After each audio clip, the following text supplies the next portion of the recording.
So I'm glad you guys are with us. We're focused today on marketing and growing your business through marketing. I'm going to try to not venture too far off script, but I want to just say, if you have a question at any point in time, just unmute yourself and ask. We're a small group from what it looks like at this point, so no need to be shy. I'm not shy, so just pop in, ask whatever you want to ask. We are going to probably take a brief timeout to grab a snack, hit the bathroom kind of midway through. So if you can hold until that point, that'd be good. And then we are gonna, well, I'm supposed to emphasize, according to my notes, I'm supposed to emphasize that it's important to have completed your marketing profile in Command. So if you guys at least got your Command profile set up, have you been using Command a little bit? Where are we at with that? Raise your hand if you have a profile set up in Command. This is more working on it. It's Good. going slowly. Okay. Going slowly. Is that you, Mary, or is that you, Buffy? I can't tell who's talking. Maureen. Oh, okay. I don't even have you on the screen. So how many people are here? Okay, we've got a few. All right, so we're going to differentiate between marketing and prospecting. We're going to look at different methods and identify characteristics and pros and cons and use different cases. I've tried to pull some examples of the stuff that I use. I think part of the reason Tabitha tapped me is she knows that me and my TC, we do use quite a bit of the function in Command. We also do a lot with print marketing and farming and circle prospecting and just kind of throwing everything at the wall and seeing what sticks. So that's where we're coming from. I think that's why she asked me. And I will do my best to lead you through creating some marketing material and designs at the end. I'll fully admit to you, I'm a little rusty because I have my TC do most of it, but I can get you through the basics. And then beyond that, Rachel's way better than me. Okay, so take her Command classes. Okay, so there we are. She's already on top of it. Look at that. Is it Elise that's flipping my screens for me there? Awesome. So right now we're going to talk about growing your business versus running your business. Lead generation for buyers and sellers is what we're going to work through today, and marketing seller listings. We do a ton of marketing. If you've not been either virtually or in person, I went to family reunions. This contact. You know why I don't know who that is. Thinking I tried to send you a contact, but if it is what it is. Yep. Okay. I'll wait and see if he can hear us. Right. Okay. So we'll just see if they can continue. If you are not on mute and you can mute yourself, that would be great. Or her on mute. Let me see if I can mute him. If you go to okay, we'll check with them. We try, and that's all we can do. Muting people. Sorry if I'm muting you and you don't want to be muted, but I think I got you. Okay. All right. So we do a lot of marketing, myself and my transaction coordinator, when we have listings. So we'll talk some about that. But we're going to dive right into the first sheet here, which is kind of our timeline and how we're going to roll through information today. So at the beginning, we're going to differentiate between marketing and prospecting. Then we're going to think deeply about marketing. We're going to talk about creating materials in Command. You can create materials a lot of different places. We've started kind of integrating in some Canva, some Command, some stuff we make on our own, and rolling with it and getting it out there via Command. And then we're going to recap any ahas you guys have made and work out how we can integrate the practices into our daily lives. Okay, so you guys ready to get started? Nod if you are. Okay. I need some kind of feedback. Otherwise, I just had a Zoom call before this meeting and I could tell that my voice was on delay because I would finish a sentence and then they wouldn't react for like 10 seconds after my sentence finished. So I just want to make sure I'm not on delay with you guys. Okay. All right. So our first slide here has a pyramid on it. Can you skip to that one, Elise? See if she can go there. It's not letting, she's skipping ahead. Go to the pyramid next, please. Yep. There we go. So in our world of getting information out to people, there are kind of two different realms. There's prospecting, which takes time, it takes effort, it's proactive, and you can usually get immediate results. And we're going to talk about what things fall into that category here in a minute. And then there's marketing, which is more costly, it's more passive, and you can gain long-term results. So two different things. Are there some methods that cross over into both worlds? I believe there are, and we'll talk about those as well. But I've been a solo agent for 7.5 years. So to me, it was very, I'll probably come at this from an approach of more labor, more time, less money, because I know as a solo agent starting out, that's what I could do, was less money and more time and energy and effort. And now that I'm kind of getting into mid-stride, I have more of a combination of the two approaches because I have a little bit more money to throw at some of these things. But the thing that frustrated me, I guess, as a solo agent back in the day is I would go to these events and these big agents would talk about, you know, I'm sending mailers out to 1,000 houses at a time, and I've got a $10,000 marketing budget. And I was like, oh my gosh, how do I scale that for little me who has nothing and can't keep up with the big guys? And so if you guys are in that same boat, I want you to speak up and ask questions. If you're on the opposite end of the spectrum and you have thousands of dollars to spend, or you're on a team that has thousands of dollars and they spend that on marketing, speak up too, because sometimes we can scale those ideas to work for a solo agent all the way up to big teams. So no question, no comment should be left unturned. Think of this as Alecia leading a mastermind, okay? Instead of Alecia talking to me for an hour and a half, okay? All right, we can go on to the screen that has all these awesome ideas on it. Elise, that would be amazing.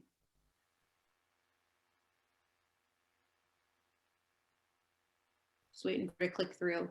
We're going to get to a screen that has a chart, and it talks about prospecting, marketing, and then in the middle it has a section.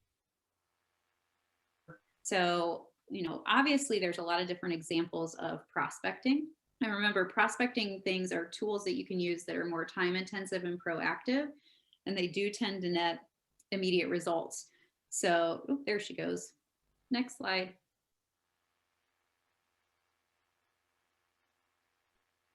Okay, so with prospecting, obviously we hear all, there we go. Obviously we hear all the time that phone calls and face-to-face interactions are your best bet, which they 100% are. If I can get face-to-face with a person, and we'll talk about this a little bit later on, but kind of like your elevator pitch or how to relate to people, if you can be face-to-face, that should be your #1 tool for netting new business and marketing yourself. At the end of the day, it's awesome that we all get to put Keller Williams on our signage and all over our stuff, but you really are selling yourself as an agent.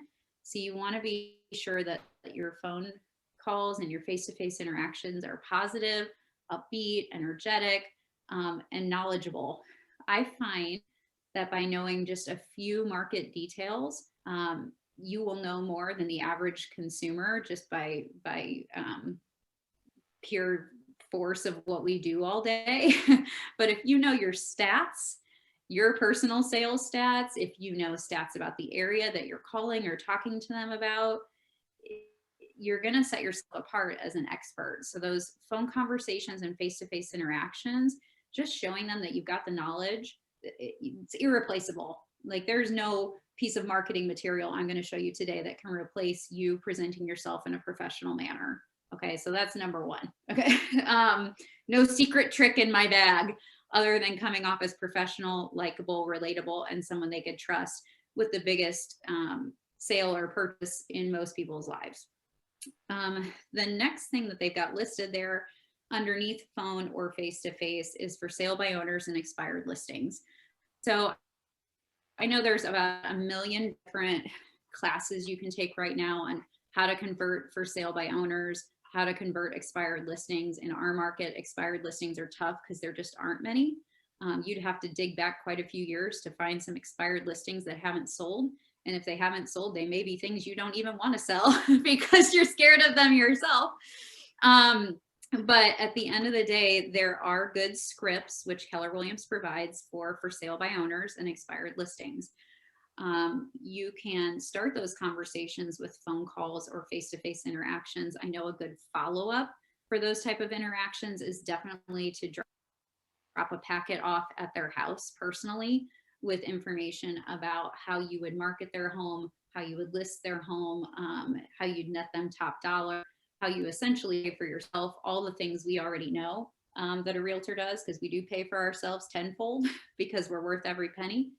But at the end of the day, FSBOs is not my cup of tea. It is not a thing that I go after, but there are agents who solely work for sale by owners and have had tremendous success with them. So if you want to take an entire course on FSBOs, I'd encourage it. I take classes here and there and for sale by owners, and I always tell myself, oh, I'm going to do that someday. It's just not been my jam. So I have not gone down that road, but it is a definite good tool as far as prospecting goes. A little more time intensive. I think most of the statistics say you will be told no at least 7 times. So if you're cool being told no 7 times by the same people before they finally say yes, then that might be the route for you. You have to be a super energetic and positive person to deal with that much rejection. So just be braced for it, okay? Expired listings, like I mentioned, those are ripe for the picking. When there are expired listings, you already know that that seller had motivation, that there was some reason or another they wanted to sell. They already had it on the market. They already had an agent. I've called expired listings before. 9 times out of 10 when I call them, they feel like they didn't have good communication with their agent. Their agent only plunked the sign in the yard. Their agent, maybe didn't market it as much as they should have, or they felt like they should have. That's what the seller is feeling. If you're to talk to the agent would probably tell you the flip side of that story, which is they were priced too high and unreasonable and they didn't want to come down, and this is why it didn't sell. So 6 of one, half a dozen of another. But you know that those sellers are already motivated to sell their house for one reason or another. So you can dig down with them pretty quickly and find out what's your motivation for selling. Do you still want to sell? Why do you think it didn't sell before? And as soon as they start venting about what the last realtor didn't do, it's a key to you to know, like, okay, their expectation of me is that I email them once a week, or I call them once a week with an update, that I talk to them about price adjustments, that I'm helping them with staging, because you can pick up the cues of what the last agent didn't do that they definitely want in their agent. I'm getting a note that says my internet connection is unstable. So am I still okay? You guys can still hear me? Nod your head if yes. Okay, cool. All right. We're going to move on to number 2, circle prospecting. So circle prospecting, I do a little bit of this. I should probably do a lot more of it, but you're talking about, for example, I have a condo that, knock on wood, should close on Friday. And I already know that I'm prepping a letter to go out to that entire condominium community that says, hey, did you know that this unit just sold for this much money? Are you curious what your unit could sell for? That's circle prospecting. It's going back out to specific neighborhoods, and in this case, they've listed out apartment complexes are another good source for circle prospecting. So, a great card to send out to apartment complexes is just to say, you're spending $1,500 a month in rent. Here's what you could get for $1,500 a month in a mortgage. People are very visual. So I don't like to just throw numbers on a page. I usually like to put pictures in. So, hey, put a picture of a nice apartment for $1,500 in Columbus, and then put a picture of a nice looking house and let them see the difference of what they could get for the money. That's prospecting to renters. Recently sold, we already touched on. Recently listed. I actually have an example. I will try to put close to the screens somewhere in here.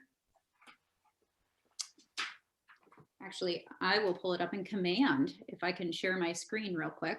Can I share my screen real quick? Okay, so we do a form of circle prospecting. So can you guys see my command page? Okay.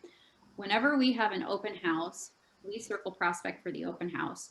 So I invite 100 neighbors, regardless of weather conditions or whatnot, to the open house to say, hey, we just listed this house in your neighborhood. You're invited.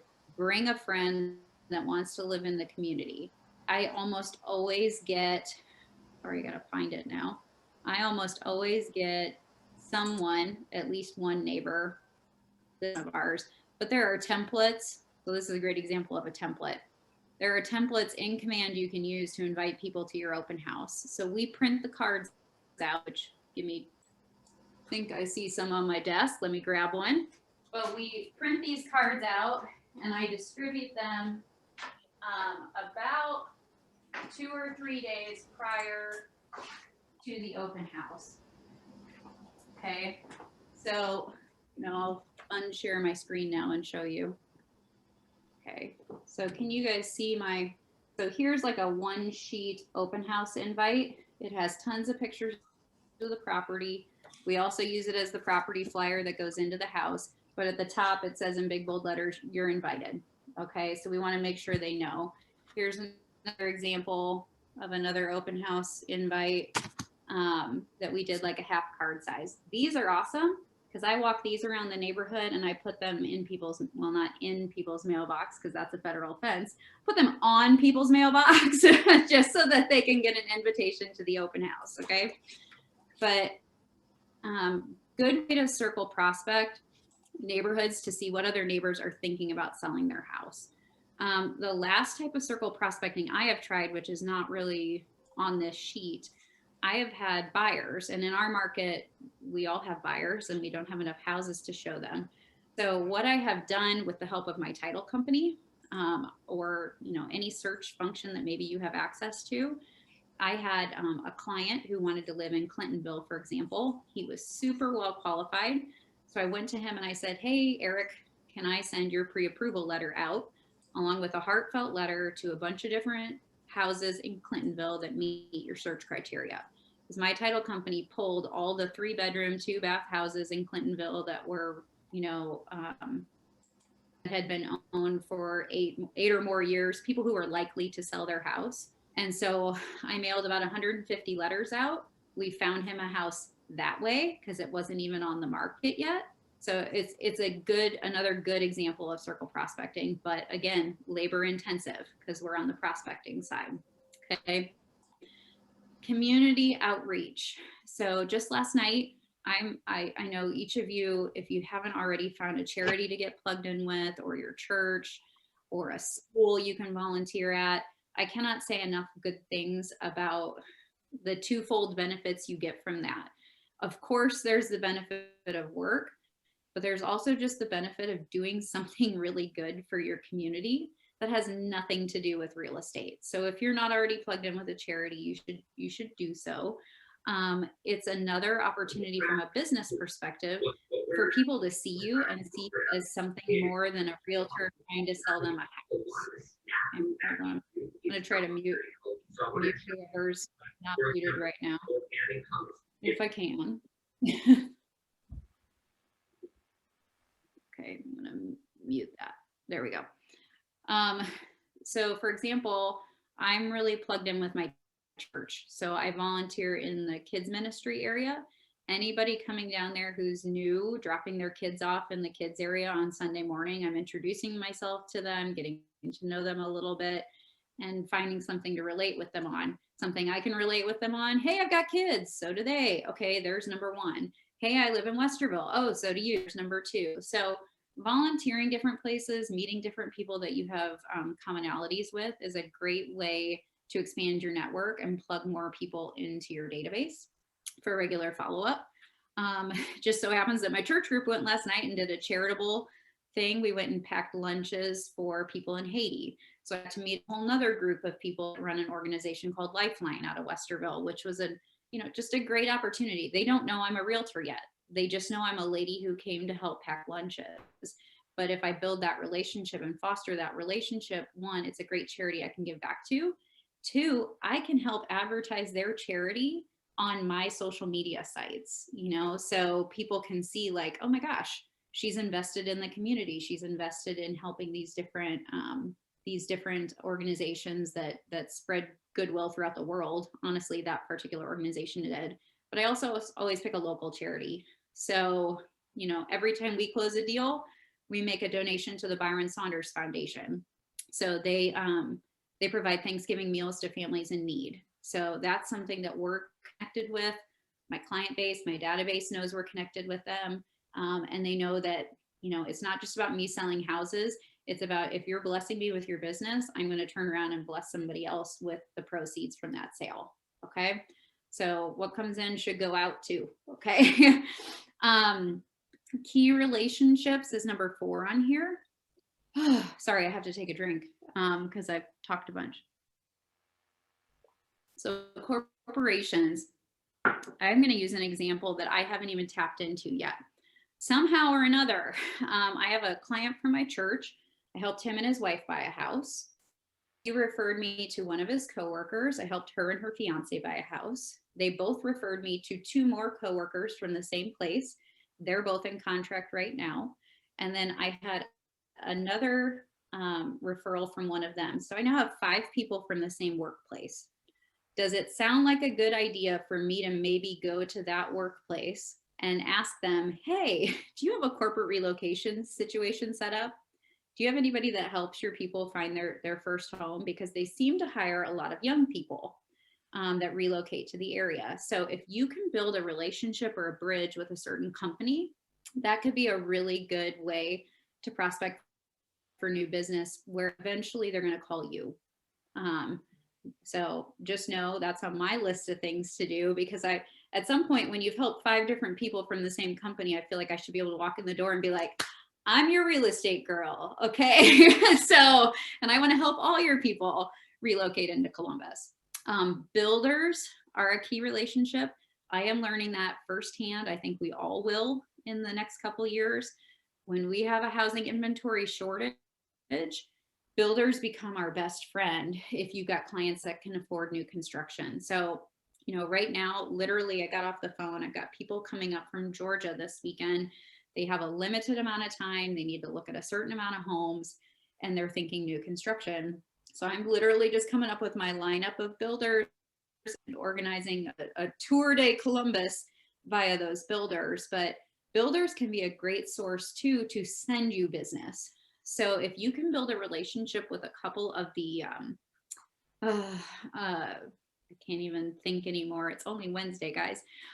With a couple of the building consultants there for each builder, then when they have a buyer come in without an agent, let's say a buyer walks into them without an agent, which happens all the time, that builder's rep then can then turn around and say, hey, do you have a realtor? Oh, no, you don't? Okay, well, then you should call Alecia. Alecia can sell your house so that you can then turn around and buy this house from us. Okay, so building key relationships with builders, it can be tricky. It's not easy. I'm still working on it myself, but it usually starts by bringing them lots of buyers, building the trust, and then reaping the rewards of that benefit later on once you've sold enough of their homes that they trust you to then turn around and sell houses. Okay. Any questions so far while I take a little breather? Anybody? Okay. Banks. Banks are another good source. I will say this. I have a list of preferred lenders. My preferred lenders are smaller local lenders, and my smaller local lenders typically rely on me to send them business, not usually the other way around. The big lenders in town are the ones that tend to send me some business. So I am on the Chase preferred realtor list. So if they have someone at Chase Bank who wants to purchase a house or is relocating from out of state, I'm one of the options that their employees can choose. Would I refer people to Chase if they were not Chase employees? Probably not, because because they're not as awesome as my local lenders, and they don't tend to have as many perks as my local lenders do. but can I receive in and service Chase employees and people who want to have their loan with Chase? Absolutely. If you have your banking with a local credit union or with a Huntington, it's something easy you could do to go and speak with your preferred lenders and bigger banks that you bank with and just ask them, hey, how do I get on your list? How can I start taking your clients and making them my clients and making both of us look good? Because if you can convince the bank that you will do an excellent job representing them as well as yourself, then they're more likely to give you business. Okay. Third party data companies. I don't even know what that is, guys. I'll be totally honest with you. I am assuming it's, buying leads of some sort, but I honestly don't know. So if anybody knows what that one is, please chime in because I will love to hear from you. Anybody at all. I can think of one example that it might be. So right now, we obviously know that there's a lot of people who are in default on their mortgages at the moment, who have taken advantage of forbearance and the moratorium put on renters having to pay rent. So there's a lot of people that have fallen behind in mortgage payments. So I've literally gone out to my title company and had them run a search for me of people in forbearance in certain zip codes so that I can reach out to them to see if I can sell their house. Because when the forbearance position goes away, they might be faced with foreclosure versus if they sell right now, they probably still have equity in their house that they could walk away with cash in hand, even once the loan is paid off.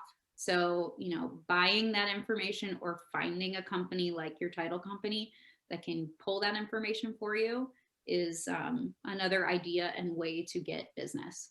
And then last but not least is investors. I could talk about investors all day. I have investors. I do real estate investment myself. It is a niche market. So, and it is a very different animal. For example, last night I have a wholesaler who likes to call me and ask, hey, what do you think about this? So I'm going to go look at 2 of his properties tomorrow to see if they are worth listing and if he could net a profit by listing them. It is a lot of work, I will say. Investors are a considerable amount of work because typically they want you to run the value before they purchase it. They want you to have an opinion on what types of things should go into the home so that they're not over improving it. And then they want you to be able to list it and net a profit. So you kind of have to know how much certain things are going to cost, or your investor does. If you've got a super savvy investor, they may just want you to come in at the end and list it. They may not.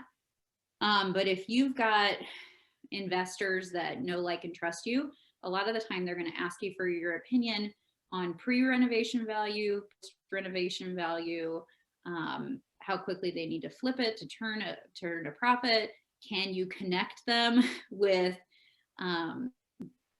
hard money lenders or people that would approve them for a construction loan? It is a very different ballgame. Again, on the prospecting side, it's a great thing to do if you're passionate about doing all that stuff. The only reason I can even do all that stuff is my husband is a contractor. So I have helped him price out so many renovation jobs at this point that if I was to walk into a property with an investor, I could say, yeah, that'll be about $10,000, or yeah, that'll be about $5,000. That way we can come up with ideas. If that is not your cup of tea or you don't feel comfortable doing it, then the investor route may not be for you. But if you love envisioning what scary properties could be, like I do, then it could be a really cool niche market for you to get into. Okay. Teaching and speaking opportunities. I have hosted some lunch and learns with a financial planner before. So we've gone out to different businesses. She and I both came from the fashion industry, this financial planner and myself. So we both used to work with some of the fashion retailers here in Columbus. So we went out and we did a how to build wealth seminar at some of the local fashion companies that we both worked at before. She came at it from a financial planning position, And then I made the presentation sexy by talking about real estate, because nobody wants to sit there and talk about stocks and bonds and all that kind of stuff. So she knew she needed something that would hook them and make them want to come to the event. As soon as you throw in real estate and flipping and that kind of stuff, people get really excited about it for some reason. So she gave them the meat of the presentation. I would tack on a little bit of extra information. And then from there, once we've got their information from having registered for the class, it's slow follow up, because it may take them a while. And I will always encourage them when I do a seminar with her, I will always encourage them to make sure that they have their financial plan in place before they go spend money in real estate, because that's my mentality, and that's what I would encourage other people to do too. Okay, meals. So meals would be like taking past clients out, which it's not a bad thing to do if you've got 200 free nights a year to take people out for food and meet up for dinner. I find that the people who use this strategy are connectors, they're relators, they are high touch people. They tend to take out their top clients. So if I have clients, like I have clients right now that live in Clintonville, anytime there's a house for sale, they're sending me the lead. Anytime their neighbor's talking about selling, they're texting me. Those are the type of people I would invest in as far as taking out to dinner and making sure they know they're special. Okay, so it's a long-term play, but well worth the investment. Door-to-door canvassing. If you've not heard of it, it's door knocking. Through COVID, it was a little bit trickier to door knock. It wouldn't have been super well received. But we were doing door knocking to find properties for clients. Like I mentioned, I had to send the letter because of COVID in Clintonville for my one client, but we have done door knocking in neighborhoods before. I was doing door knocking in my farm, which farming falls into that category we will hit on next. When COVID hit, I switched my strategy to be care drops and informational drops at their mailboxes versus actually knocking on their door and talking to them. It's 100 times more effective to knock on their door and get to talk to them. Is it well received at every single house you stop at? No. And then other houses you stop at, they want to chat your ear off for like 45 minutes. So be prepared to get the full spectrum on that. But again, it falls back into that face-to-face category, where if you can catch someone on the right day at the right time and they want to talk about selling their house, it's an awesome opportunity to do so. Networking events. So I have belonged to several different networking groups in Columbus. I took a break during COVID because I had kids home homeschooling. And so it wasn't a great opportunity for me to even jump on any extra Zoom calls or anything like that. And obviously that's what networking became during COVID. Now that they're starting to meet out and about again, I may join back up. I will say there's a lot of different really good groups throughout Columbus as far as networking groups go. You just want to make sure you find the one that you fit into best. I joined a particular networking group, which shall remain unnamed at this point in time, but it's one of those networking groups where there's one realtor, there's one financial planner, there's one lender, there's one this, there's one that. And the expectation in that group is that you're going to give all your referrals to that person, which means I was expected to give all of my buyers over to the lender that was in that group so that he could pre-approve them and then I could take them out and go. That was kind of part of the expectation of that group. What I found was I didn't love that lender. So that group was not a great fit for me. I had to break ties with that group. I still love all those people. I even still really like that lender. We're still in touch. He's just not the guy I'm going to send every one of my buyers to because he's not the right fit for every one of my buyers. And I wanted a little flexibility and option. There are other groups in town that are much more open. They're purely there.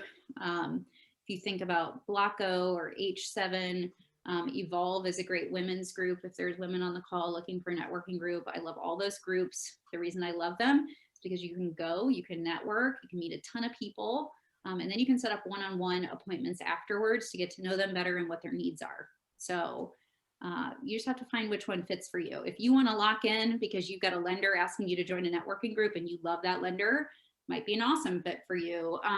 But it just wasn't my space. Okay. Booths and kiosks. Good grief, we've hit on everything. Booths and kiosks. So there are a lot of good opportunities to set up a booth. Like I said, I have kids. So, if I wanted to sponsor a kids event at my school, I live in Westerville. We have Fourth Fridays in Uptown Westerville. That's a great place where I could put up a booth and a kiosk, and I can meet a ton of people on one night, and give out promotional information and set up some appointments. Obviously, I have only tried it once. I sponsored a 5K that our church had put on, and I brought in a face painter and I had pens to give away, and it was nice. And I had a lot of nice interactions with people. Either I didn't know what I was doing, or it just wasn't a good thing that day at that event, but I didn't net anything back out of it. So if you're going to go that approach, I feel like you really have to have your elevator pitch down, which we will talk about in a bit, and know how to bring the conversation back around to what you're trying to achieve, rather than just talking about the event itself or where you're at. Okay. And then walk-ins. If you have an office space, walk-in appointments are great. It's a little tricky. I mean, if you're at Capital Partners or Excel, I don't rent office space at Excel. So if somebody was to walk into the office trying to find me, I have to have already scheduled with them to meet them there, because I work out of my house. My house is 3 minutes from the office. I'm like, why would I rent a space when I can be at the office in 3 minutes if I need to be? But walk-in appointments are something that I see. There's a realtor in Uptown Westerville. He's got a great office space right in the little Uptown area. And like I mentioned, on those Fourth Friday nights, they stay open. There's a sign out front that says agent on duty. And I do see people stopping, looking in their window, and they're getting noticed that way. So there is something to be said for just visibility in high traffic areas.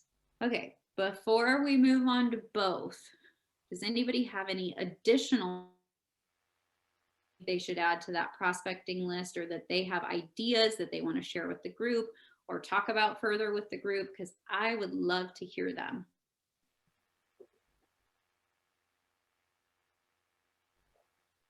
Don't be shy. Please don't be shy. All right, guys, we'll move on. Okay, so I'm gonna play it a little different, and I'm gonna pop over to the marketing side of this page, and then we'll go back to both. Okay, so marketing, again, based on what we saw in the packet, marketing tends to be the higher cost type things. So it costs more, but it's more passive. So it gives you time. So prospecting costs you time. Marketing typically costs you more money. So on the marketing side of things, they have what's called offline advertising, which is going to be radio, TV, newspapers, which are kind of dying. Personal vehicles. So if you've seen those vehicles all stickered up or with somebody's big logo across the back window, I used to have the big logo across the back window. And let me tell you, if you get pulled over by a police officer with your name plastered across the back window for speeding, it's really embarrassing. Okay. So just don't do that. Bus stop benches, magazines. I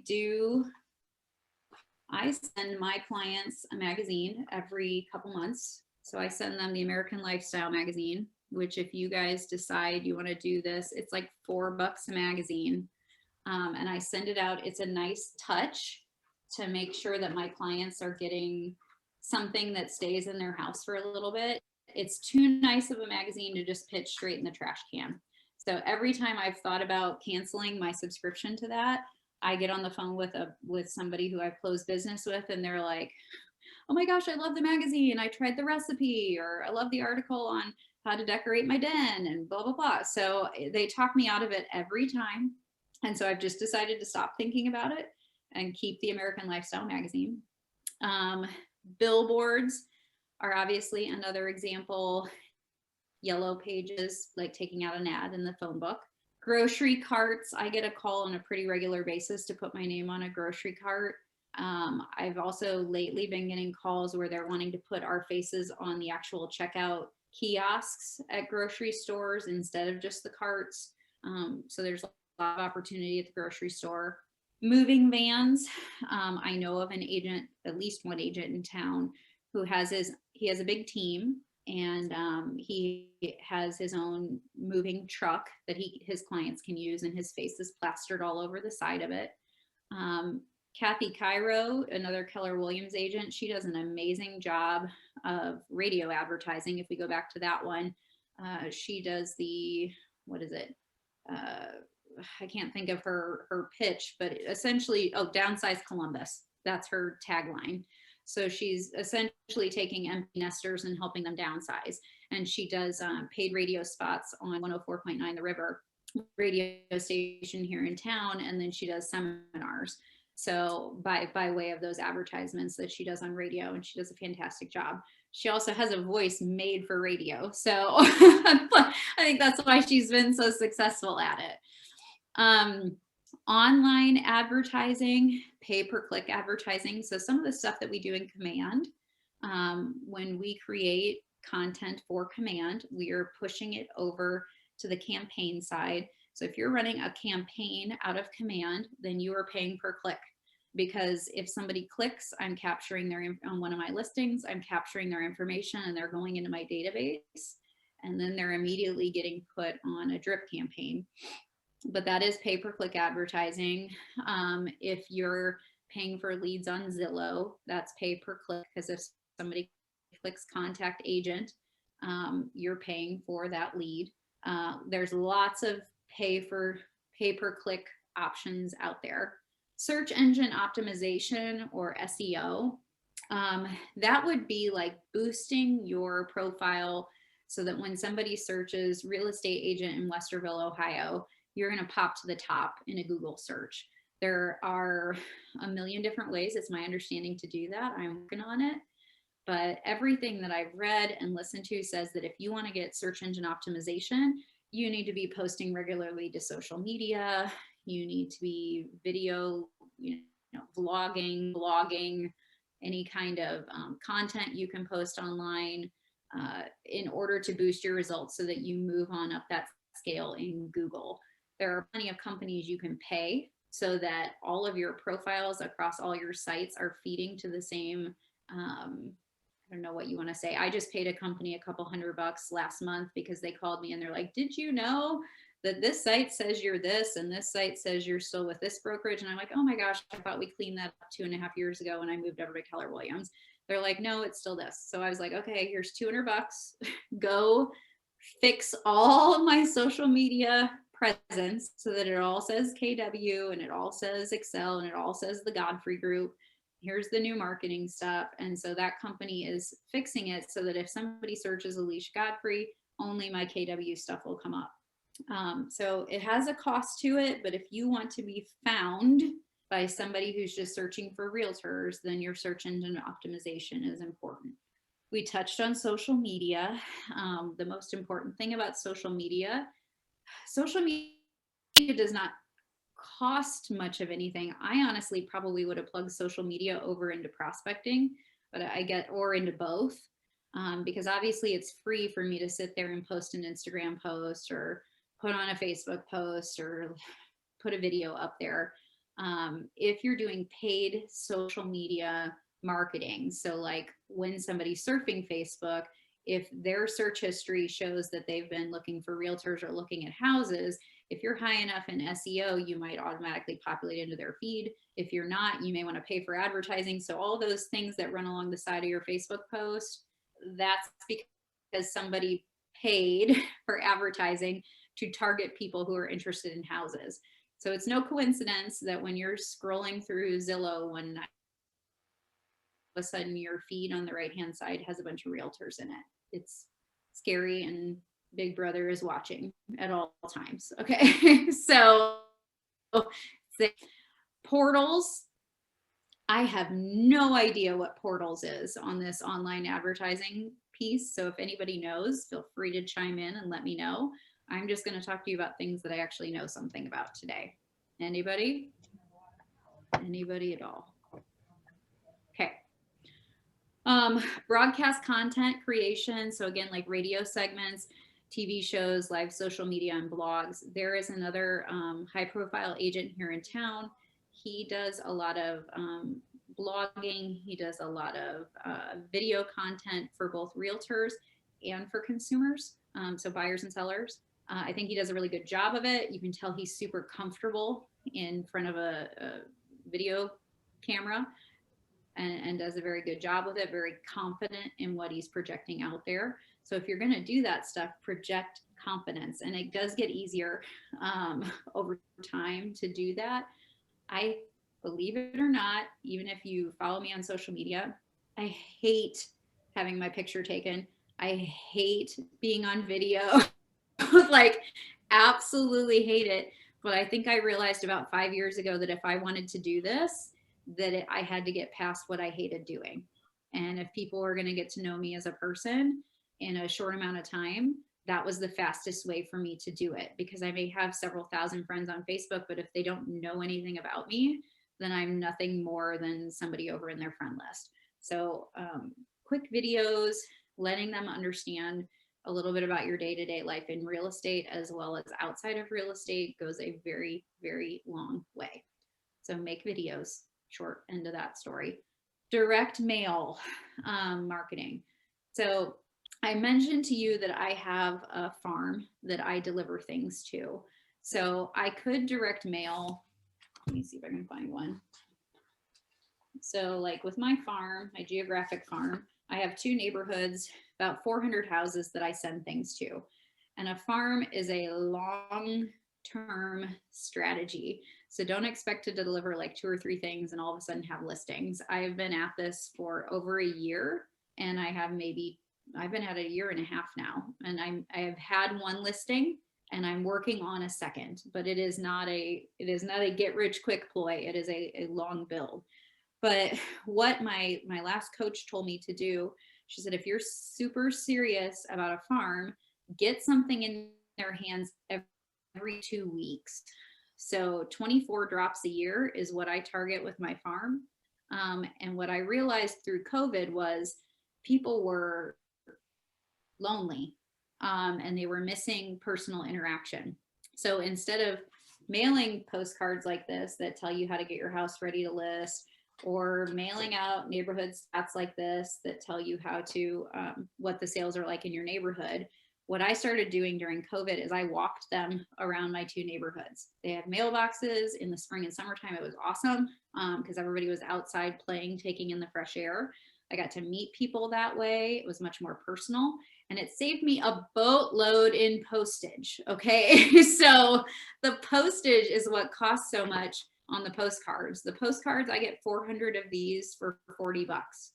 And then I walk them around to the neighborhood. So I combine my exercise for the day and getting some information out, meeting new people and prospecting that way. But you can mail the postcards. You can make postcards in command and get them printed off somewhere else. I still work with my title company. I send her what I want and she makes it pretty, and then I get it put out.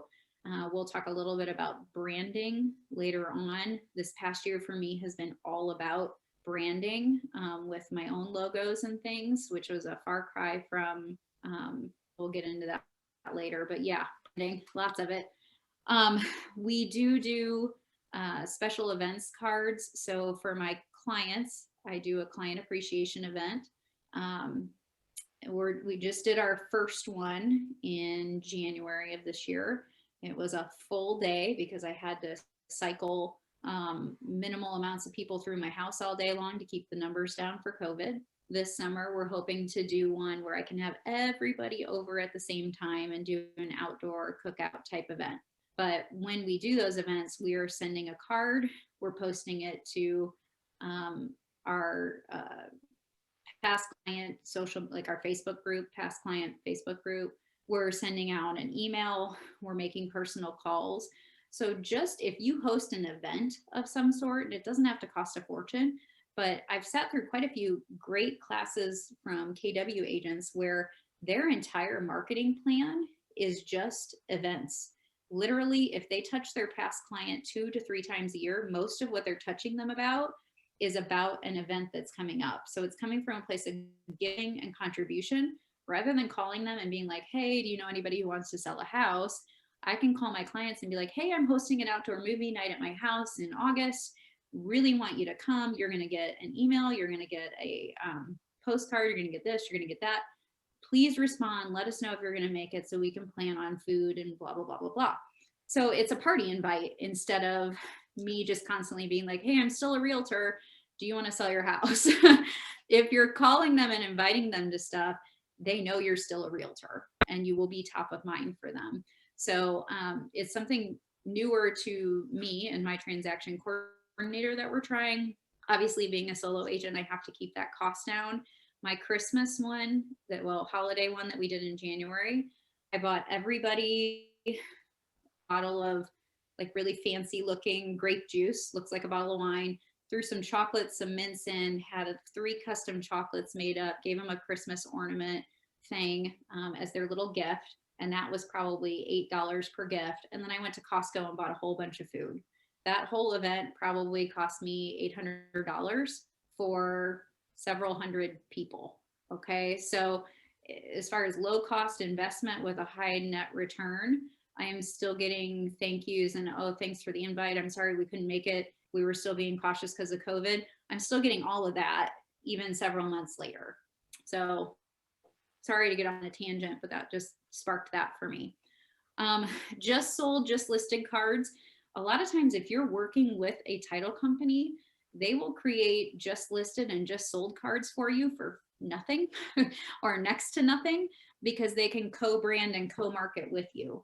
So like you see on all my cards, I've got Talon Title on there because that's who I'm working with. So Misty does all my stuff. And then I actually split costs too with a lender. So in this case, it's Eric French. And when you split costs like that, it really keeps your costs nice and low for any kind of printed marketing. Quarterly market updates. I try to do those quarterly, obviously. We try to do a video version of those where we can post it to social media, which is a freebie. And then we also try to do, for my farm, we actually put it in writing and get it out on a postcard. Promotional items like swag. I've not done a ton of promotional items. I personally don't feel like somebody wants a jacket with my face on it or something like that. So we have pens that we can give out. You know, if I was to sponsor a team or something like that, it might be a little bit different, but I don't do a whole lot with swag as far as giveaways. Like I said, I do more of a personalized gift approach that may have a sticker on it that says Alecia Godfrey or the Godfrey Group or something like that, but I don't order up a lot of swag. Public relations and press, news releases and advice columns. I am jealous. There is an agent that lives in the neighborhood that I live in, and he has the premium spot. He is a Keller Williams agent, so go KW.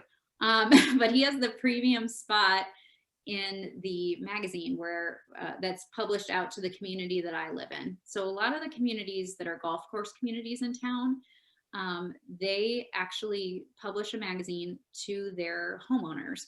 And within that magazine, they'll always like spotlight a family that lives in the neighborhood. They'll spotlight some different businesses.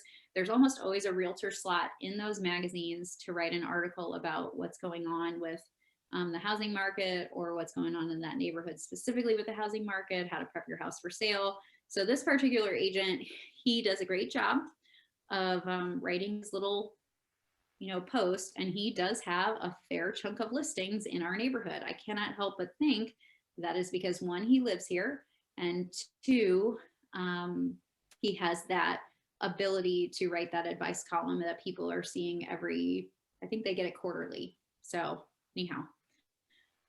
And then sponsorship. Obviously, you could sponsor a team, sponsor an event. I know a lot of agents will sponsor golf outings, little league teams, just various events throughout town. Okay, so that's the marketing side, higher cost piece. Any questions on that or anything that you guys are doing that you'd want to add to that marketing list?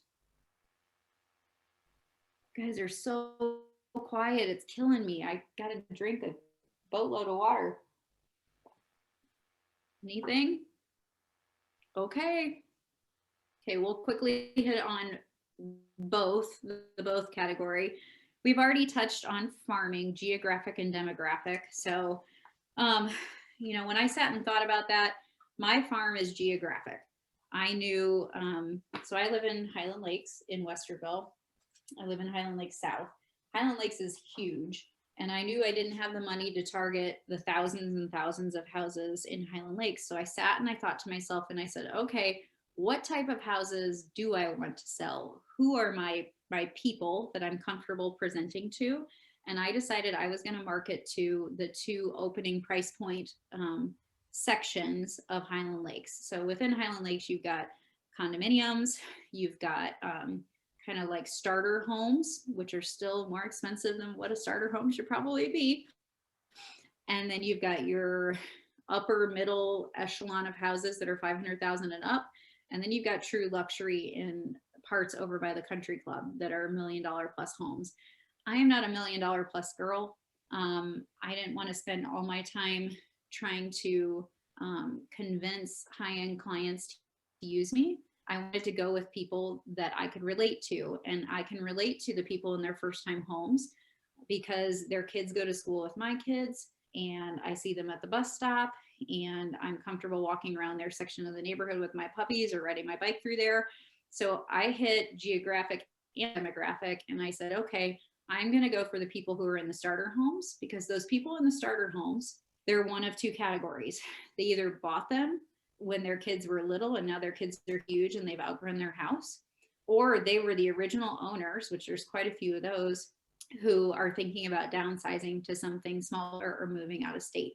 So I thought there was much more of a possibility that that demographic in my farm would be moving than if I went to the people who had built their $600,000 dream house of moving. There's a lot more movement. Now, before you do a farm of any sort, you want to check the stats and you want to see, one, is there an agent that is dominating in that community?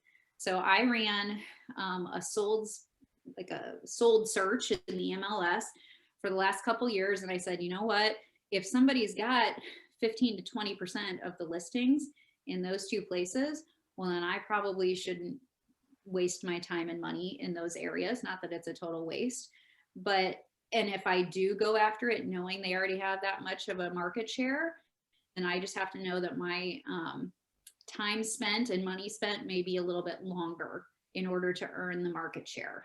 So before you go spend a bunch of money and commit to a farm for a long period of time, I will tell you, do your homework and make sure there's not already a dominant agent in there who has a limitless budget that you're competing with, okay? But you can kind of see how I picked mine. I wanted to be relatable to the people that I was marketing to because there's a much higher chance that they're going to use you if you're relatable, okay?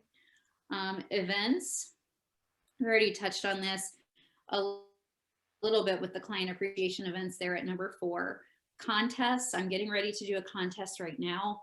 I'm going to go pick up my wine and coffee basket later this afternoon from a local place, and we're going to do a giveaway on social media. So if any of you want to, you know, try and win, feel free. But what I'm doing is not, hey, if you've got a seller, send me the lead and you could win this gift. Instead, what I'm doing is I'm going to use it to build my search engine optimization.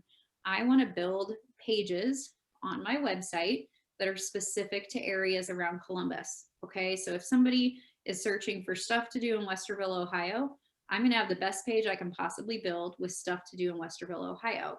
So my giveaway is going to be, hey, everybody, I've helped you move all over Columbus. Tell me all your favorite things about the area that you live in so I can build these awesome pages so that other people can see how awesome Grandview and Clintonville and Worthington and Westerville and everything else are. So that's a project that we're working on. It's a giveaway that we're going to do. I know agents at other brokerages who have really good success doing a birthday drawing every month for past clients. So they'll literally draw it, post it on social media for a birthday giveaway. And it can be as simple as a $25 gift card to Starbucks. It does not have to be anything fancy. So a lot of good stuff with that. It really just gains you kind of more social recognition and people recognizing you and seeing that you're consistent about it and that you're always doing it. Open houses have been a good way for me to net business. Like I said, we always walk around and invite 100 of the neighbors to come through the open house. And I most of the time have 1 or 2 neighbors, if not more, pop through the open house, especially when the weather gets nice. It seems like they all come out of the woodwork then. So, you know, they come in, they're coming in for a reason. They're either the nosy neighbor who just wants to see what, you know, their neighbor decorated like and how much they're going to list their house for, or they're probably considering a move in the not too distant future. So if you can get their information at the open house and follow up with them, you're in good shape. I just had an open house in February. Lo and behold, somebody from my own neighborhood came down to a different part of Westerville to go to this open house. They're thinking about downsizing. They need help buying and selling. So open houses can be a great way to find potential clients. And then seminars. We already kind of touched on seminars, so like those lunch and learns that I was talking about. I'm getting ready to do a move up seminar with one of my vendors. So we're going to do a virtual event where we're teaching people the different tools they can use to not be homeless. I think everybody right now is afraid that if they sell their house, they're not going to have a place to move to. So we're going to talk to them about things like bridge loans, extended possessions after closing, inventory homes, new construction, various options that help them feel more comfortable actually shifting to a position of moving. Networking. So we touched on the networking groups, but this is more networking within your sphere and your past clients, allied resources, and agents. Okay, these have become very necessary things to do in our current market. They were necessary before. Now I feel like they're critical. When we have a listing, we are shooting, as soon as it's coming soon in the MLS, we're able to now advertise it out to everybody. So we're actually shooting an email out to all of our past clients that says, hey, if you've got friends looking for a house, here's our new listing. So that's an added benefit that our sphere and our past clients get that maybe not everybody else in the world is getting. We are also making sure that our sphere is getting a call on a regular basis, at least quarterly, which is hard. I get it. It's really hard to make hundreds of calls every week. I fail at it more often than not, but we live in a world of texting too. And I find I have a really good result of getting a text back versus calling and nobody ever picking up the phone. So, you know, if you can text faster than you can call, it's still a good way to keep in touch with your sphere. Allied resources. So this was one that my coach had challenged me on, and it was just making sure that I had a network of people that could refer business to me. And it doesn't always just have to be a lender that can refer business to you. When you think about it, like I have a financial planner that works with me to make sure that we're hitting our financial goals for our retirement someday, God willing. But he's a great referral source. As far as him and his partner, they know that I trust them with my money, and in return, they would trust me with their clients.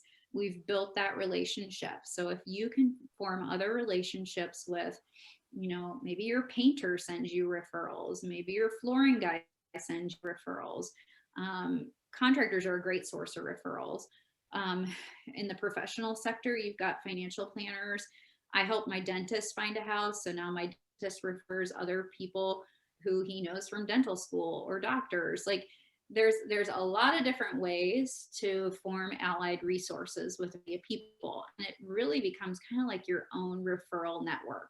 So if you're referring people to them, they are much more likely to refer people back to you. And then agents are huge.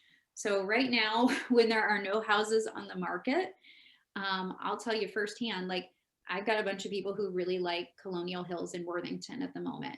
Cynthia McKenzie, who's another Keller Williams agent, sells a ton of houses in Colonial Hills. In fact, she kind of is Colonial Hills. Okay, not gonna lie.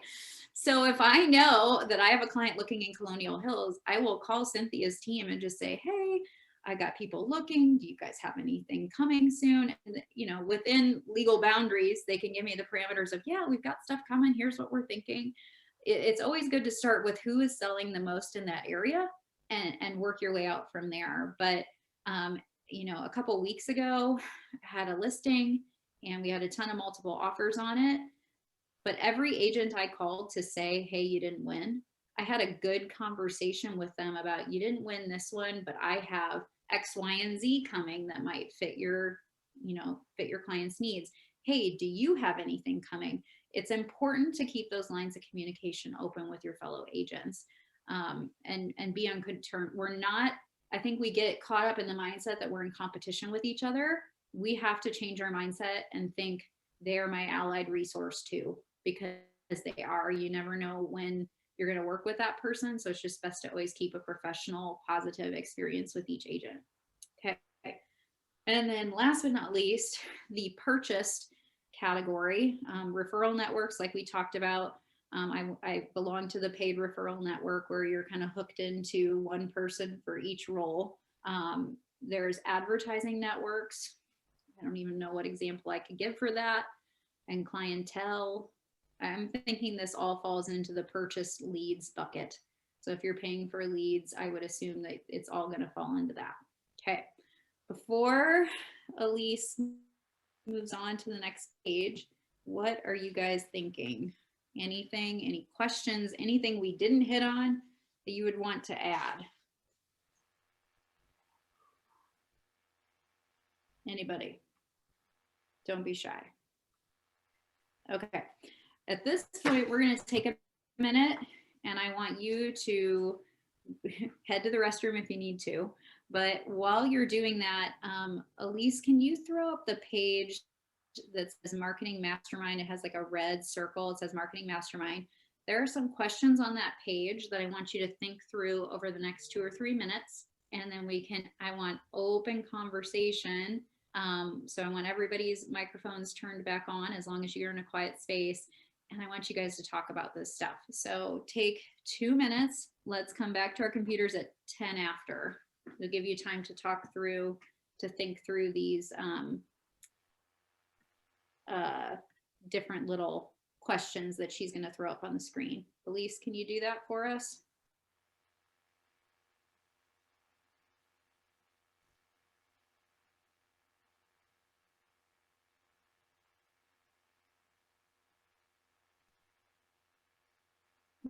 I'm sure she's working on it.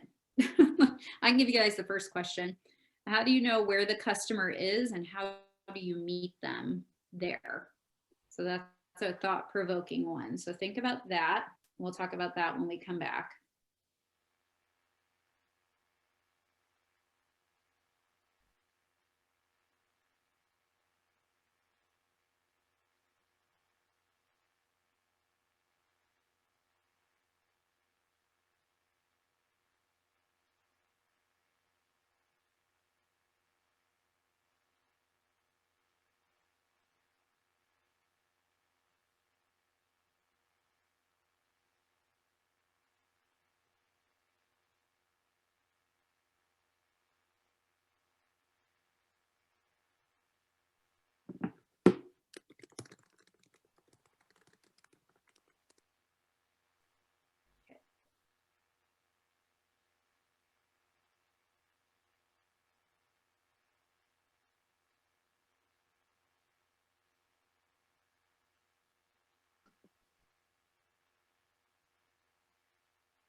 Texting Elise, but I'm not getting a response right now. Be able to change the slide.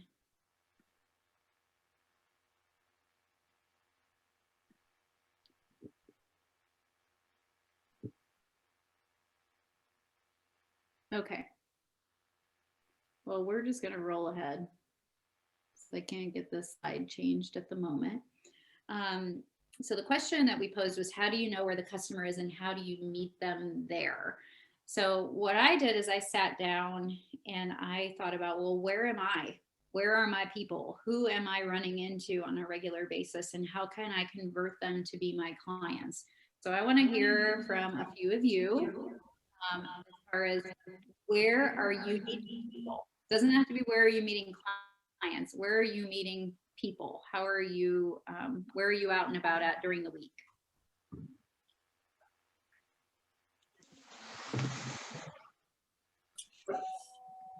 Okay, do you guys have an answer for that? I'm gonna start calling people.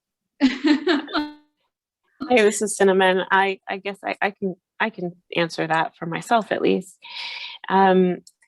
Most of my clients come from my church.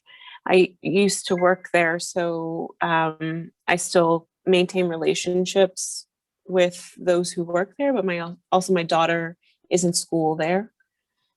So half of my clients are parents, other parents, and others are former colleagues. Perfect. Thank you for sharing that, Cinnamon. I appreciate it. Who else has a different area where they're involved, where they're meeting people? Courtney, are you still there? How do you meet people? Sorry, I had to take a phone call real quick. Normally I meet people by going out. I'm a very social person, like restaurants, bars, that kind of stuff. Now it's a little bit more difficult.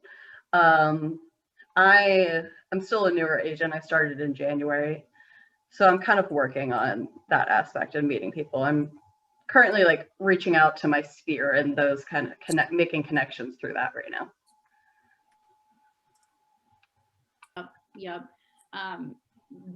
That's a good place to start. And I can imagine that was hard through COVID to not be able to work the way you're most comfortable working. For me, I'll echo Cinnamon with church. I will also say kids sporting events. So like my son plays baseball, longest sport ever. Okay. So you're sitting there with parents for hours and hours and hours, and it will naturally come up at some point, what you do. And it usually leads to a good conversation. My daughter's in travel volleyball, same thing. We're stuck together all day. It almost always comes up.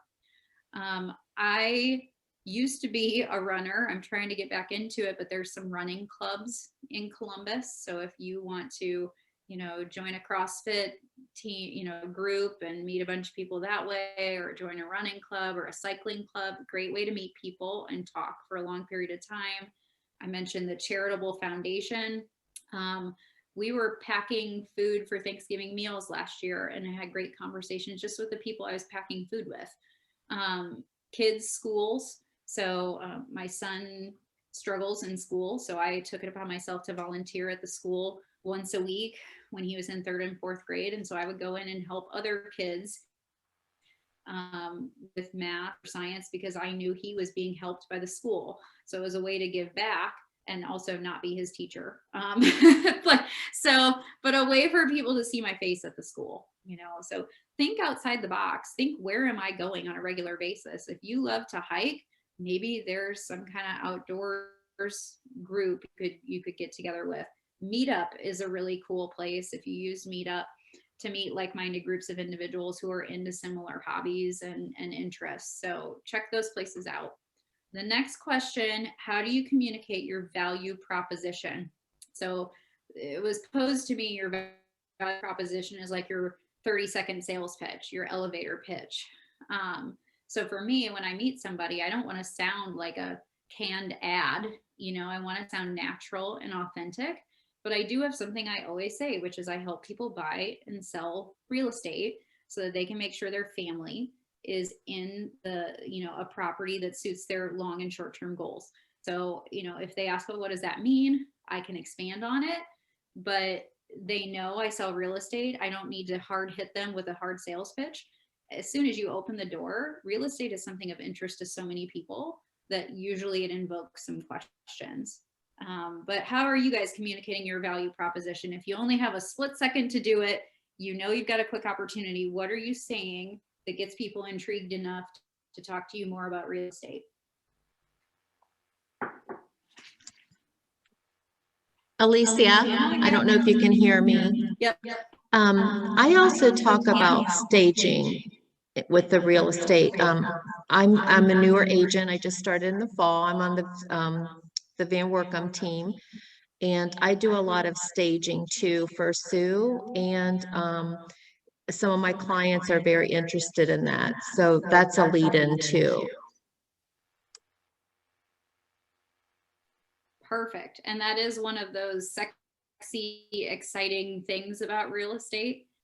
It's much more exciting to talk about staging and making a house look great than it is to talk about, you know, comps to some people. If you're a visual person and you like the artistry and design elements, then that's great.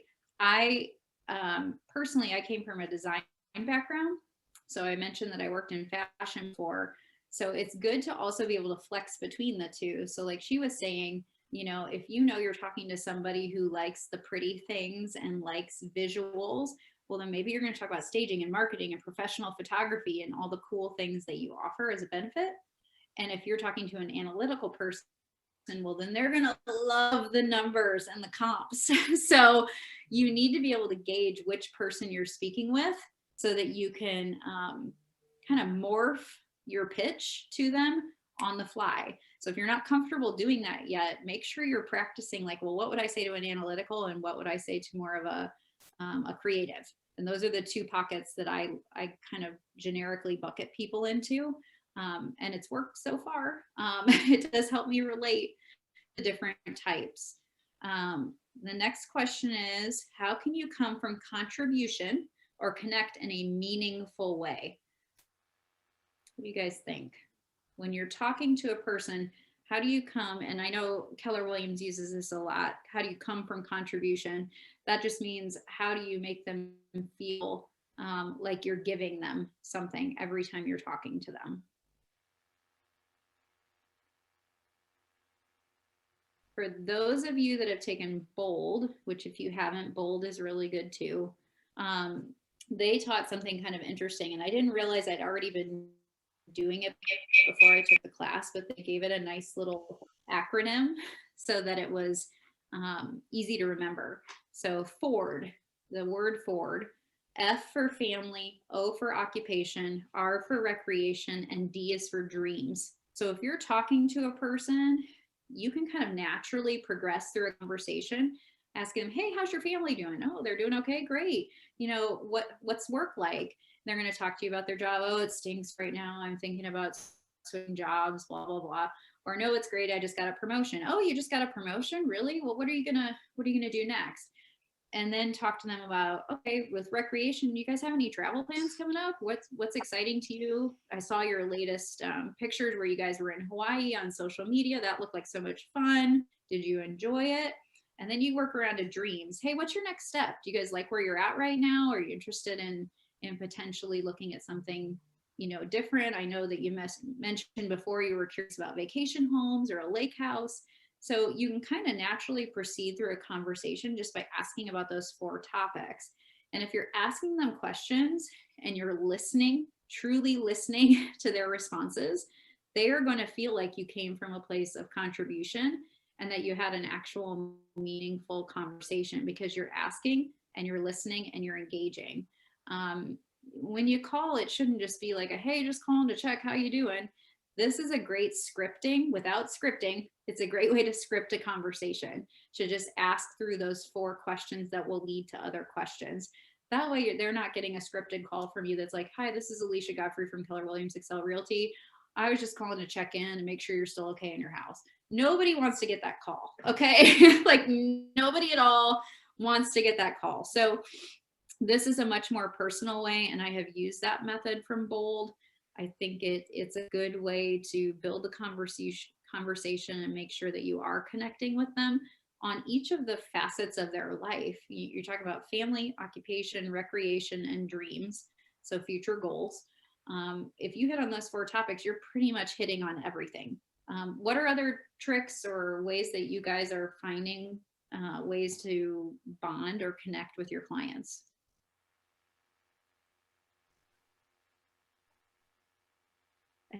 Heard from you, Rhonda, I don't think. Do you have anything to share? I'm just trying to go through. I purchased some little calendar magnets for refrigerators and sending them in some little Easter cards. I know we usually do that at Christmas, but I was in the process of changing brokerages at that time. So I'm doing it at Easter instead. Oh, it's still a way to connect and come from giving. Yeah. We were talking about that's definitely a way to give to people who know you best. When I'm meeting people who I don't know as a way to come from contribution or a way to I always want to be a resource.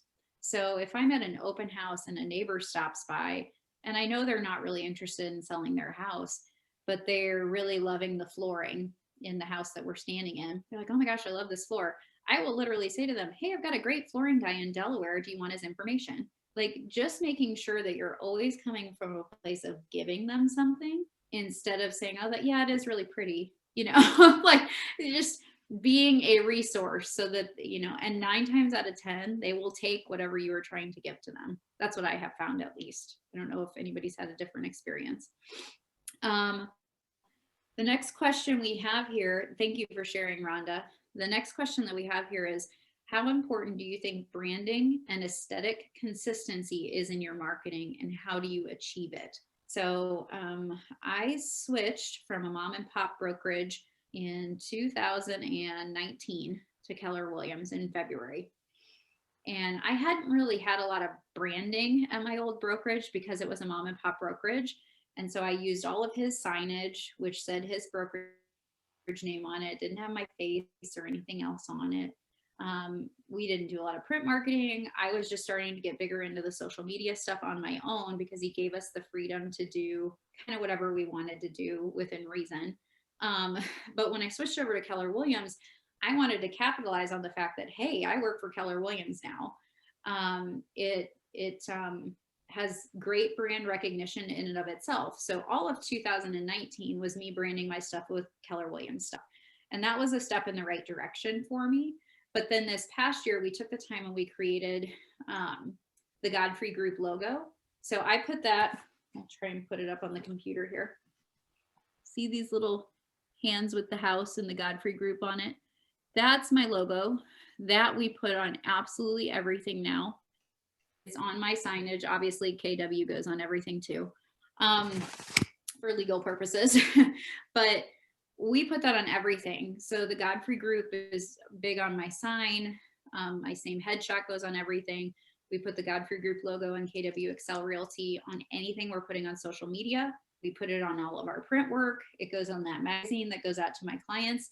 Like there should be no question in someone's mind when they see my stuff of who am I and who do I work for, right down to, you know, when we put, try not to make a mess here, when we put a binder in a person's house. So when I take a listing, we put an informational binder in their house that has all the good stuff about their property. You can see here, it's got my logo, it's got KW Excel, it's got my name, got the property information. Everything within the book is branded. So there's like a sheet that says what all of their home improvements were at the top. It's got KW Excel and the Godfrey Group. Like it's everywhere I can put it, it is there. And what was kind of cool to watch, we keep now, even down to the color scheme, we're trying to keep it branded. So if you notice on my little Christmas card, blue is the same blue as what's in my Godfrey Group logo. We're trying to keep that blue consistent because people respond to color. So everything we put out has the blue, just to make sure they get it. And I know that blue is not a KW color, but my logo is. And as long as I have the gray or the black or the red KW on there, I'm good. Okay. So you can really brand things. Yeah, there we go. There we go with the slides. You can really brand things to be really special and give it a more boutique feel. So you've got the added benefit of having this national brand behind you, but then you can bring it back and you can make it feel really special by making it your own branding. So what are you guys doing with your branding? Do you have your own branding? How are you marketing yourself, because at the end of the day, you are selling yourself. You're the agent that they're going to trust. What are you guys doing? Somebody who hasn't spoken up yet. Oh, I'm just going to pick on you. Okay. How about Amanda? Amanda Taylor. How have you dug into branding? Well, I've only been an agent for about 3 weeks, so I'm still focusing on learning. Yep. I did develop like a mood board, so I kind of have like a general theme of what I want. Nice. Very nice. And that's helped you to kind of, is it helping you figure out your target market and then helping you wrap your mind around how you're going to brand to those people? Right now, I'm kind of focusing on my sphere of influence. Nice. So I used to work in retail for a long time and had a bunch of clients. So I'm reaching out to them to let them know that I've changed my career and hopefully get some leads that way. Cool. If you're gonna, as you develop who your core client base is gonna be, it's important that your branding represents you. So like I love KW, but I came from this mom and pop brokerage. And so I loved the small elements over here and I loved the big elements over here.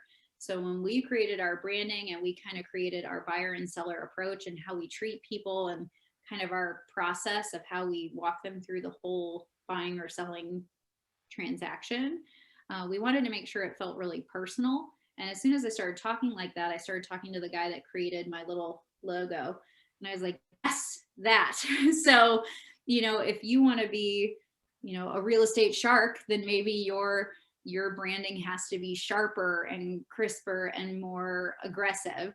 I wanted somebody to feel like I was holding their hand through the entire process because that's what I'm doing. So pick your lane, pick who you want to be, and make sure that your branding represents who that is that you want to be. Okay. Thanks for sharing, Amanda. I appreciate it. Okay. How do or should you follow up with the leads generated from your marketing? Who has an answer to this? It's an easy answer. It's a harder thing to execute. So the answer is consistency. So when you are gaining, so for example, we're posting things through command to our social media page when we have a listing and we're netting leads that way. I will tell you, it is a lot of calling only to find out they've given a false number. It's emailing only to find out they've given a false email. It is a lot of rejection when you're netting leads that way. And it's fine if it is, but we have to remember that if I got 25 leads from a listing and only 5 or 10 of them gave me false information, then that's still 15 to 20 leads that I can follow up with on a regular basis. So what we're doing is as soon as they show interest in a listing, we're immediately putting them onto a campaign that we arranged. So they instantly get a text message from us that says, thanks for showing interest in XYZ property. Are there any questions we can answer you about this property? Great. Okay, so that's the first touch. If we get no response, that's fine. Next step is to call them. We're supposed to call them same day. It is sometimes really hard to call them same day, but we're trying. Then there's a day break. But I want to think we have like 13 or 14 touches for somebody that we have pulled in from social media. And I want to think that only 4 of them are phone calls before we just give up on the phone call piece. At that point, once we've contacted them that many times, if they haven't said, take me off your email list or take me off your phone list, they're getting put into our database and then they're going to start getting regular emails from me. We try to send out, quarterly market updates. Like I said, we send out our new listings to everybody on our email list. So it's an added benefit that if they stay connected with us and don't disengage from the email list, then they'll keep getting, some listings a little bit ahead of time when they go to coming soon status. But you know, it's consistency and it's follow-up. The other day I was doing follow-up calls with people that had shown interest in a property we had listed, and I was on the phone for 45 minutes with a woman who at the beginning of our call, she was like, yeah, I know I need to sell my condo, you know, and then we got off on a tangent talking about 50 other things. And before I knew it, she was asking me for my information because we had related on so many different topics. She's like, I get calls all the time from realtors, which I explained to her why she was, because she's clicking on all these houses on social media. And of course she's getting calls from 100 different realtors.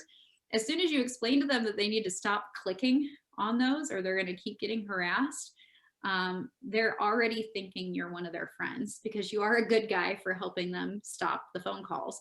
And if you can stop the phone calls and relate to them, well, then all of a sudden you're their realtor of choice. So by the end of the phone conversation, she was asking me for my phone number, my email address so that she could follow up with me. And she's on my follow-up list now too, because she's got a condo she wants to sell in the not too distant future.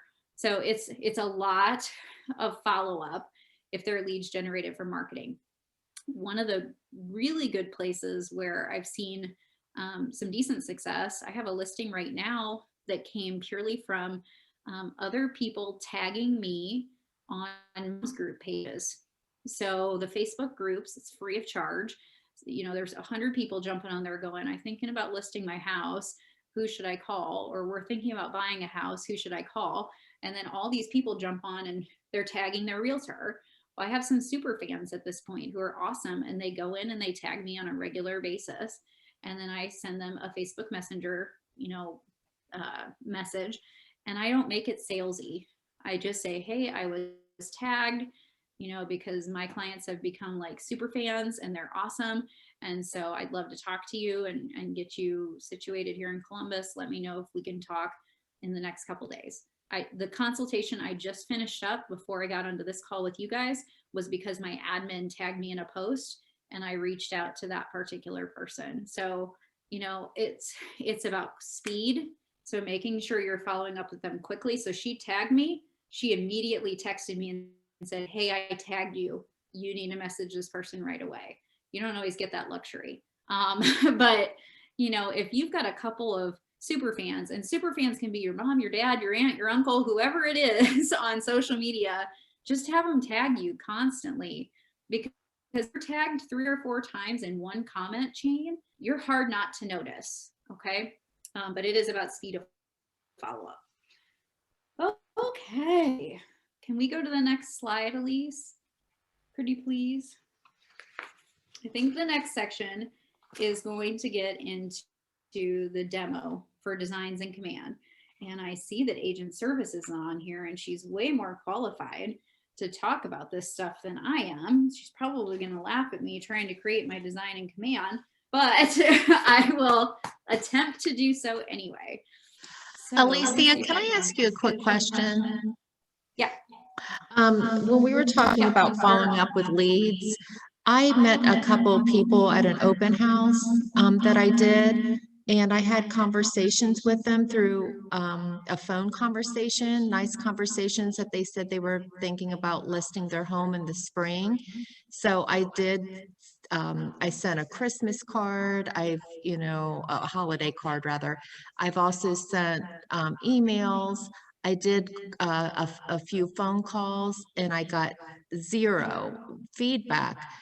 Would it be appropriate to actually, in my neighborhood, I have canvassed and gone door to door with a 2-inch succulent plants that I gave to everybody in our neighborhood, and introduced myself to the ones I didn't know. Of course, I knew several of our neighbors. Would it be appropriate to go to their house and deliver a succulent to them, or should I just keep trying to call? I haven't done the 4 phone calls that you suggested, but just 2, and I try like every 2 or 3 weeks send an email, but I haven't had any response. I wish I had a perfect answer for you. I can give you an example. So I had a full-on listing presentation with a couple in, oh gosh, middle of 2019. and they were a Facebook lead that I got tagged in a post and connected with her. And so they wanted to sell their house. Anyway, I got together, did the listing presentation, said, okay, where are you moving to? So I can help you buy a house too. And we started down the pre-approval road, and lo and behold, they had some credit things pop up, so they couldn't buy right at that moment. So I kept in touch with her, and she was pretty good about keeping in touch, and then kind of fell off the face of the earth, which is what it sounds like happened to you, for probably 3 months. And so it was getting close to Christmas time, and I always deliver gifts to all of my past clients. So I had, I'm trying to think of what it was that year. It was something really simple. It was probably like cookies, homemade cookies, and I dropped off one of my American Lifestyle magazines because it had my branding all over it, and a box of cookies, I think is what it was, on their doorstep. And I texted her and I just said, hey, I know you've been working really hard to get your credit in good shape. I just wanted to let you know I'm still here when you're ready. And I took a little picture of the gift on her doorstep and texted it to her. Boom. All of a sudden, it was like, oh, you're the one. Like, you haven't forgotten us. You're totally the realtor. So last year, getting ready to list again, finally listed the house, helped them buy a house. It was $450,000 worth of transactions because I dropped off a box of cookies, or in your case, a succulent, just to let them know, like, you went the extra mile. I've done the same thing with other people though, and gotten no response. But I figure if I'm spending $20 on 4 boxes of cookies and 2 of them respond out of 4, I'm still way ahead. So I would say go ahead and do it, especially if you don't think they're going to find that creepy. You know, as long as they're not people that will find it creepy, then I would go ahead and do it. If you know where they live and they're cool with you knowing where they live, then I would do the succulent. That answer your question? Yes, thank you. You're welcome. I'm all for trying it. What's the worst they can do? Say no? Silence is the same thing as saying no. So yeah, just get used to the no. And then when the yes happens, you're like, yes. Okay. So, all right. I'm going to attempt now. And Rachel, you're not going to laugh at me, I hope. But Rachel, if I really stink at this, then feel free to step in and take the reins on my designs. So I'm trying to share my screen here. Can you guys all see my screen with, got to move you guys around. There's a bunch of you on the screen. Can you guys see command right now? Oh. Yes or no? No. Oh. Would help if I typed it. Okay. What do you guys see at the moment? There we go. Now do you see command? Anybody? Nod your head, yes or no? Do you see Yes. command? Yes, thank you. Okay. All right. So within command, we can go down to designs. How many of you have played in designs? Can you raise your hand if you've played in designs? If you haven't, there's no shame, especially if you're newer. Your head's probably about ready to pop off with all the information that you're getting through all the stuff you're taking with KW. So command is pretty cool. There's a lot of good options on it. So for example, if I want to do a social post, I can click on this and I'm going to add one. I'm going to do a social post. Okay. And then it should give me lots of different, oh, see, it's doing its thing. Hold on. They're loading my workspace. It should give me lots of different options. So, and they're constantly adding stuff in here. So you don't have to reinvent the wheel, which is really, really cool. So we all have the KW app. So if you want to advertise your app, you can click on KW app, and you could literally open any of these and customize them so that it's advertising your link to your specific Keller Williams app. The one that we use a lot is for listings. So, you know, they've got a ton of great options in here, and then you can customize them. We tend to make them, when we're making them, we make them in square, because if you make them square for Instagram, they won't get distorted when they get posted to Facebook and LinkedIn. if you make them for stories, they're long and skinny, and then sometimes your stuff I feel like gets cut off in Instagram. So we almost always use the square one, just so you know, if you want a tip and trick. My transaction coordinator and I we publish a lot of the things that we create in Command. We put it on Facebook, LinkedIn, Instagram, and even though I'm about to be 41 years old, I am trying to figure out TikTok. So we are trying to create content that will easily load to all of those different platforms. I don't think Command loads to some of those. So we use Hootsuite, which is it's a paid service, but it's pretty cheap. Hootsuite, H-O-O-T-E, Suite, S-W-I-T-E. You can calendarize stuff. So if my admin and I want to create all the content for a month, we can go in and create a bunch of killer content for the month. Then we can go into Hootsuite and we can put them on actual calendar days, and then it will post for me automatically. So I don't have to stop and think about all these social media platforms all the time. I know that something is going to post for me at noon most days of the month. And then we leave some blank spaces in the month so that if we've got a listing coming or coming soon, or if I just want to post something fun and quick or a video, then I can do that. But that's a trick that we have been tirelessly, and when I say we, I should say Stacy, my admin, has been tirelessly refining for us to figure out how can we make this quick and painless, because social media can suck up a lot of your time. So Command is great as far as, let's click on this one. I've never used this one, but we'll just go in and use it.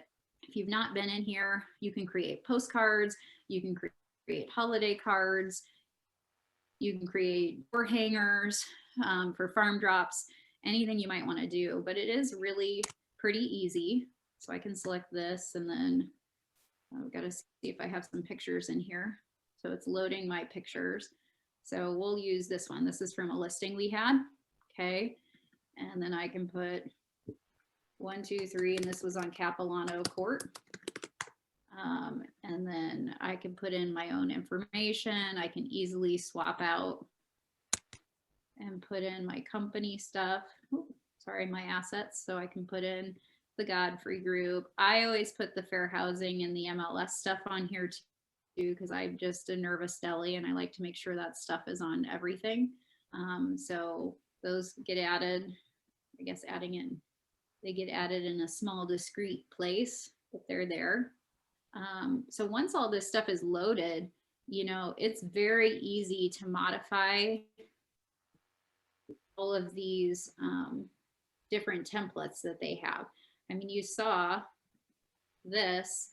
Honestly, this is something I could post right now and be fine with for text. Let me see here. Let me go to my assets.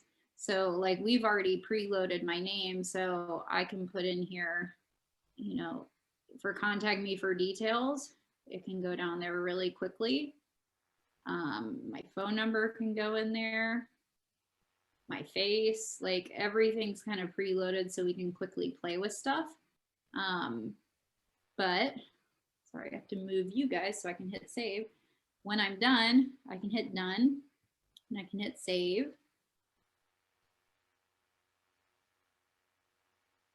Okay. Then if I want to, I should have probably paid attention to what that was called. So that I can teach you how to load it into campaigns. Okay, so I just saved something. Okay, so you saw how easy it was to create the artwork. And if I want to create a paid ad, so if I want to net leads from an ad, I can go to paid ads and I can show you some examples of ones that we've run. So, or I should be able to. Let me duplicate this campaign. Duplicate and customize. So there's no point in reinventing the wheel, right? So if I've already run one campaign on Instagram, that's where this one was run. You can see we ran it for 3 days. I spent $15.85 obtaining 631 impressions. Those are people that saw it. I spent $3.33 on clicks. I didn't get any leads from this Instagram ad, but I only spent 10 bucks. Okay. Now, if I want ones where I got leads, you can see here on Facebook for that same property, I got 10 leads for $1 each. And then here on College Avenue, there were 2 leads from Instagram and 3 from Facebook.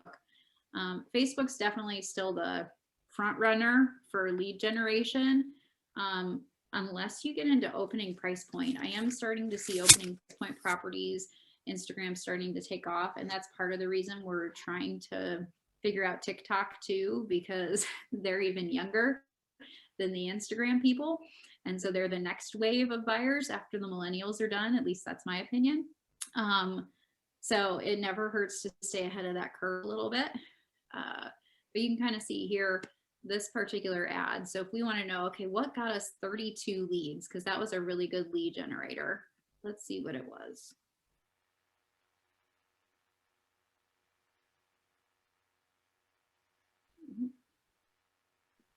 Don't know what that's all about, but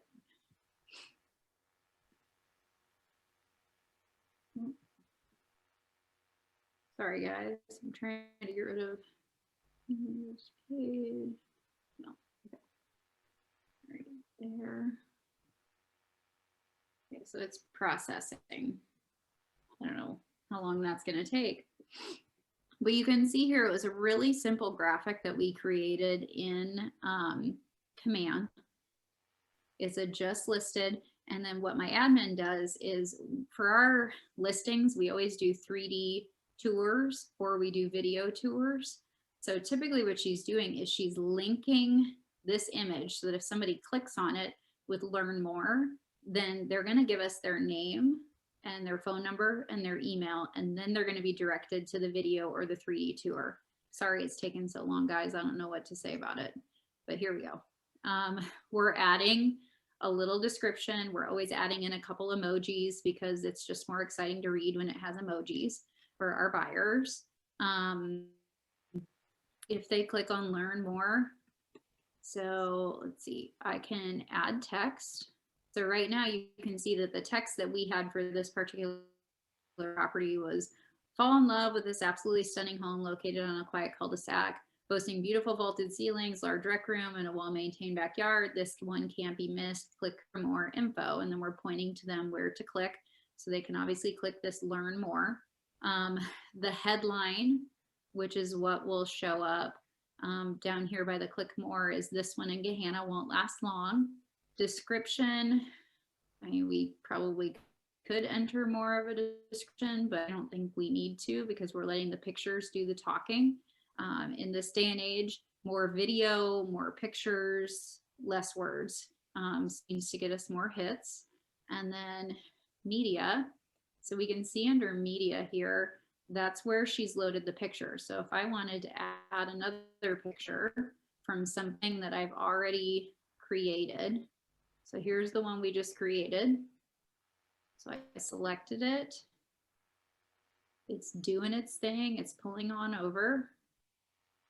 It's fine the way that it is, but we can look at it here.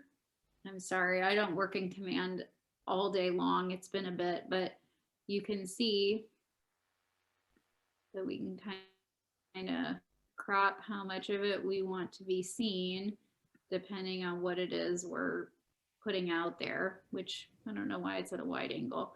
Let's do a square because I built everything in the square, and then you can save your image. Okay, so then if I want to get rid of this image and replace it, it's that easy. I just delete the image. And I could change, it could be as simple as I could change this out to this one in Westerville won't last long. And I could change a few of the things up in the description.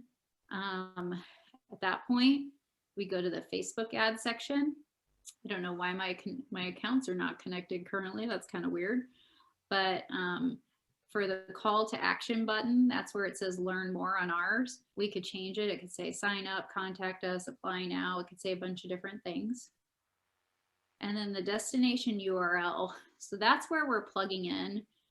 You could plug in that it just takes you to another place and it's a freebie and you can see the pictures without having to register or give us anything. We're choosing the landing page and we've created a bunch of different landing pages, but a lot of times it's going to take them to my agent site page where they at least have to register before they can see the pictures. Because again, we're trying to capture people that are interested in house.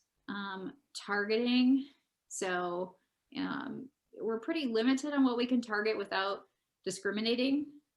So we tend to just target based on destination, which obviously I don't want to target within 20 miles of Austin, Texas. That's just the Keller Williams thing.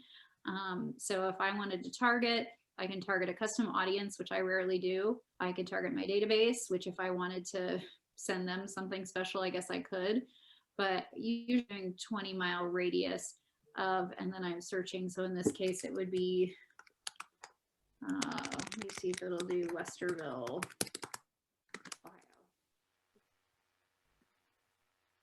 It should. Not quite sure why it's not. Maybe it's because my stuff isn't hooked up right now. But if I type in Westerville, Ohio, it should normally connect it, and then I should be able to pick a radius search.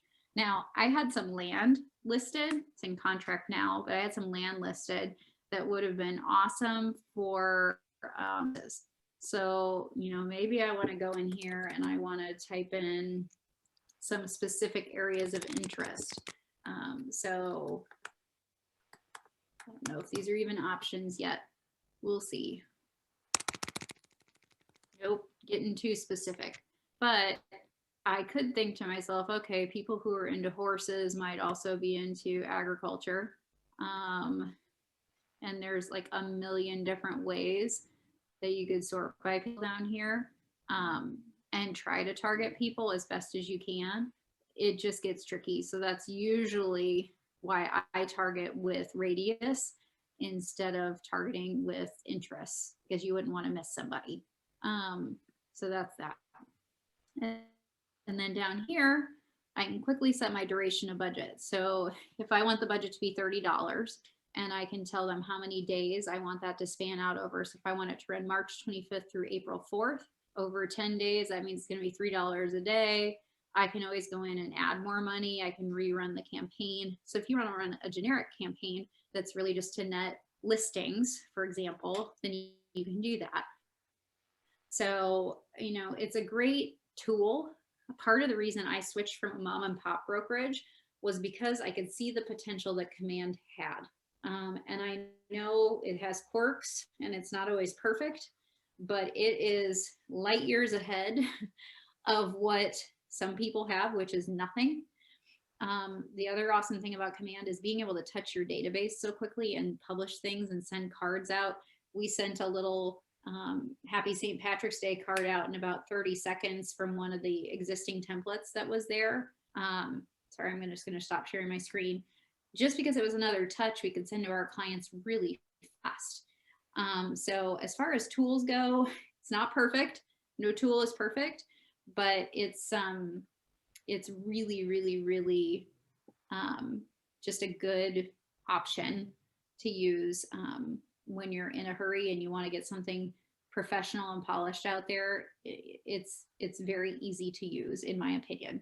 What questions, if I'm capable of answering, can I answer for any of you about that and how we're using it?